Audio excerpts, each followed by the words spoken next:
ফুল ভিডিওটা না দেখলে হারামজাদা তুই ঘুমাই স্কুল কে যাবে তোর বাপ সাবস্ক্রাইব করে কটা বাজে তো প্রতিদিন স্কুল যাওয়ার কথা ভিডিও ঘুমাবে কারা কারা দেখছেন অবশ্যই কমেন্টে জানাবেন। বাবা মুই আজকাল স্কুল যাব না আজকাল তুই যা হাই বাপ মুই কি কই ফেলানো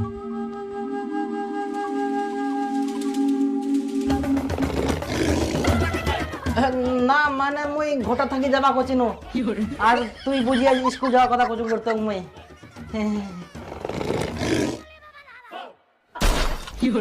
হে প্রভু আমি ছোট্ট একটি বালক হয়ে স্বয়ং আমার পিতাশ্রীকে আমি পাঠশালায় যাওয়ার আহ্বান করছি। এটা আমার অনেক বড় ভুল। আমাকে আনলিমিটেড শাস্তি দেওয়া হলে আমি প্রস্তুত, কারণ আমি অনেক বড় ভুল করেছি। কিন্তু আমি ছোট্ট একটি বালক হয়ে আমার কর্তব্য প্রত্যেক দিন পাঠশালায় যাওয়া। তো আমি পিতাশ্রীর পা স্পর্শ করে আশীর্বাদ নিয়ে চললাম আমি স্কুল।